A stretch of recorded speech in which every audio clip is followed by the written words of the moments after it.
یا رسول اللہ کیا خاص راز ہے؟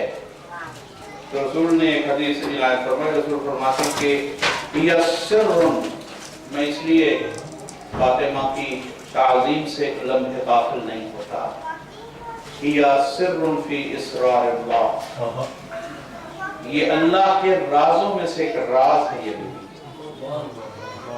کہنے کو میری بیٹی ہے لیکن یہ اللہ کے رازوں میں سے ایک راز ہے، یہ رسول نے فرمایا۔ اور میں کہتا ہوں بیوی کی پوری زندگی راز ہے، اور یہ راز ہی تھا کہ اللہ نے اس راز کو سمجھانے کے لیے جملہ نازل فرمایا، وما ادراکا ما لیلۃ القدر، تم جتنا سمجھ جاؤ یہ پھر بھی راز ہے۔ اور میں کہتا ہوں باقی کتنے راز ہیں بیوی کے، وہ تو کون سمجھ سکتا ہے۔ میں کہتا ہوں حضور آپ کو متوجہ کرنے کے لیے مسائل نہیں پڑھ رہا، بیوی ہر پہلو میں راز ہے، اور ایسی راز ہے کہ آج تک 1400 سال گزر جانے کے باوجود بیوی کی قبر بھی راز ہے۔ ایسا راز بیوی مبالغہ نہیں کرتی، صدیقہ کبریٰ، جس طرح آپ اللہ اکبر کہتے ہیں اگر مؤنث میں کہیں تو لفظ کبریٰ ہو جاتا ہے، اس منزل کی سچی، وہ کبھی مبالغہ نہیں کرتی۔ کیوں کہا تھا صحبت علیہ مصائب ہوں گے، بابا مجھ پہ وہ مصیبتیں نازل ہوئی ہیں کہ اگر دنوں پہ نازل ہوں تو کیا عام انسان اسے سمجھ میں نہیں آتی بات، تو کیا مصائب تھے؟ ہمیں کتنے مصائب بیوی کے معلوم ہوں گے؟ 4 5 یا معصومین 14 ہیں، تو ہر معصوم کے جو مصائب ہیں وہ بیوی کے مصائب۔ میں سمجھتا ہوں کہ بیوی کے مصائب ہی راز ہیں۔ یہ جو ہم جانتے ہیں مصائب، یہ کل مصائب نہیں ہیں بیوی کے۔ بیوی کے ایسے ایسے مصائب ہیں کہ صدیقہ کبریٰ کو یہ کہنا پڑا کہ بابا اگر یہ مصائب دنوں پر آ جائیں تو دن نہ رہیں، وہ سیاہ راتیں بن جائیں، تو سوچنا پڑا کہ وہ مصائب بھی ہمیں سمجھ میں نہیں آ سکتے۔ بیوی ہر پہلو میں راز ہے، وہاں مصائب بھی راز ہے۔ پتہ نہیں کیا کیا مصیبت تھی اس شہزادی کی، کیا کیا مصیبت تھی اس شہزادی کے، کیا کیا فضائل ہیں، نہ وہ راز سمجھ میں آتا ہے نہ یہ راز۔ یہ ہے بیوی کی معرفت کا پہلا زینہ کہ یہ بیوی سمجھتے سمجھتے عمر گزر جائے مگر یہ بیوی پوری طرح انسانی عقل پہ کھل نہیں سکتی۔ دیکھیے لیلۃ القدر، بس اب آپ کی توجہ مگر بغیر خاموشی کی چاہیے تاکہ کمیونیکیشن بحال رہے۔ بی بی قدر کیا ہے؟ کیوں اللہ کو کہنا پڑا اِنَّا أَنزَلْنَاهُ فِي لَيْلَةِ الْقَدْرِ، اس قرآن کو ہم نے نازل کیا قدر کی رات میں؟ کیا عرب لیل کو نہیں سمجھتے تھے یا عرب لفظ قدر کو نہیں جانتے؟ یہ کہہ کے پھر یہ کہنے کی کیا ضرورت؟ وَمَا أَدْرَاكَ مَا لَيْلَةُ، تمہیں کیا پتا کہ قدر کی رات کیا ہے؟ یہ کہنا ہی کیوں پڑا؟ حضور اسی پہ بس تھوڑی سی آج کی مجلس، یہ کہنا ہی کیوں پڑا کہ یہ قدر تمہیں؟ اب قدر کو عمومی طور پہ قدر کیا ہے؟ تقدیر کو بھی قدر کہتے ہیں، قسمت۔ تقدیر کا لفظ بھی قدر سے لکھی گئی تھی کسی کے حق میں۔ اس طرح ویلیو کو قدر کہتے ہیں، کسی چیز کی قیمت، ویلیوز، اسی سے ایک لفظ ہے ویلیوز۔ اور کسی چیز کا وزن، باطنی وزن، کسی چیز کا ہدف۔ ہم مجلس میں کیوں آئے؟ اگر میں ساری عمر اس خواہش سے مجلس پڑھوں کہ مجھے زیادہ سے زیادہ لوگ سنیں تو کیا ہوگا؟ میرا ہدف لوگ رہ جائیں گے، اور قیامت میں ہدف ہی سامنے لایا جائے گا۔ اور اگر مجلس پڑھی جائے کہ اس بارگاہ میں کچھ فضائل و مسائل بیان ہو جائے اور کچھ حق تفسیر کے ساتھ، کچھ نئے نکات کے ساتھ مومنین تک پہنچے، اور اگر اس نیت سے پڑھی جائے تو تبلیغ حق ہدف ہو گیا، معرفت میں لوگوں کی مدد کرنا یہ ہدف ہو گیا. سننے والے کا ہدف بانی مجلس ناراض ہو جائیں گے تو قیامت میں یہی سامنے آئے گا. بی بی راضی ہو نہ ہو بانی مجلس سے ایک سمائی ضروری مل جائے. یہ ہے کہ گروپ سارا ہمارا جا رہا ہے, ہم بھی جائیں نہیں. آنے والے کے لیے بھی ہدف کیا ہے؟ پاکیزہ نیت سے نیتاً نکلے قربتاً الاللہ, یا سیدہ آپ کی مجلس میں جا رہا ہوں قربتاً الاللہ جا رہا ہوں. یہ ہے ہدف ہے مجلس. تو ہدف بھی ویلیو ہے, یعنی آپ کا آنا اس کی آخر میں قیمت کیا ہے؟ جو آپ نے سوچا تھا وہ اس کی آخری قیمت. جس چیز نے آپ کو اگنائٹ کیا تھا, تیار کیا تھا کہ جاؤ ضرور. نماز والا اگر یہ چاہتا ہے کہ مجھے یہ معاشرہ بے نماز نہ سمجھے تو قیمت کیا؟ جتنی نمازیں پڑھ لے معاشرے کی واہ واہ. لیکن اگر اللہ کی اطاعت کہ میرا مالک میری تنہائی میں بھی میرا نگران ہے, خلوت میں بھی ہے, جلوت میں بھی ہے, میں صرف اس کی رضا کے لیے اٹھ رہا ہوں, تو نماز کی قیمت وہ ہدف جو آپ نے سوچا. تو پتہ چلا کہ قدر کا مفہوم سمجھا رہا ہوں. حضور اتنی خاموشی اچھی ہے. قدر کا مفہوم کہ جو ہدف ہو, ٹارگٹ کیا تھا آپ کا, ویلیو کیا تھی, وہ آپ کی قیمت ہے اس عمل کی. وزن کیا ہے مرونی؟ دیکھیے وزن ایک بڑی روزمرہ کی چیز ہے. گھروں میں ویٹ مشین ہم اپنے باڈیز کے وزن کے لیے رکھتے ہیں. ڈاکٹر کے پاس جائیے, سب سے پہلے وزن کیا جائے. یہ کون سا وزن ہے؟ میں یہ سمجھانا چاہتا ہوں, بات کرنا چاہتا ہوں کہ آپ کا ایک وزن 70 کلو, 100 کلو, 110 جو بھی اتنا وزن ہے. نسخے کے کارنر میں ٹاپ پہ لکھ بھی دیا جاتا ہے یہ وزن ہے.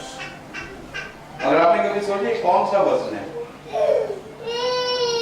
ہر شخص ایک ذات ہے, ایک شخصیت ہے, افکار کا, اعمال کا مجموعہ ہے. یہ تو صرف ہڈیوں کا, جسم کے گوشت کا وزن ہے.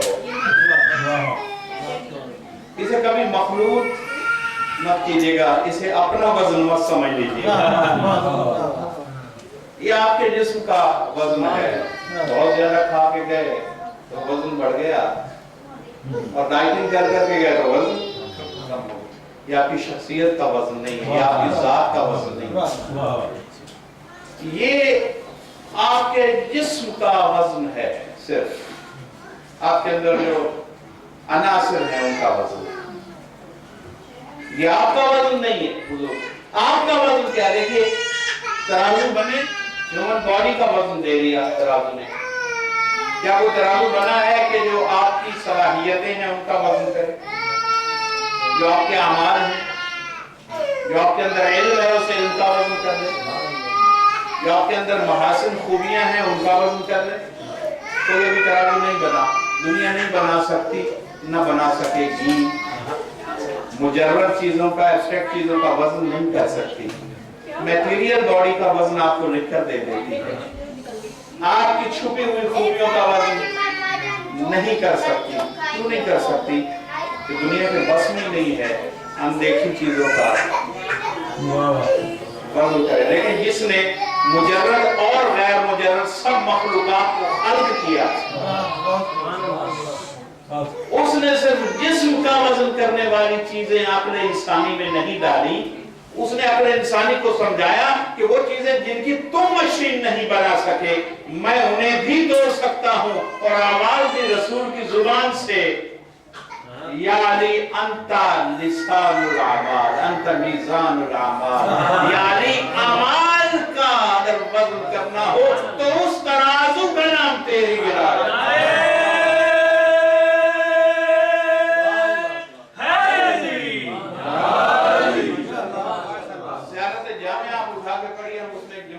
السلام علیکم یا موازین الاعمال. ان شہادہ معصومین کو مخاطب کر کے ہم کہتے ہیں اے اعمال کے تولنے والے ترازو, آپ پر ہمارا سلام ہو.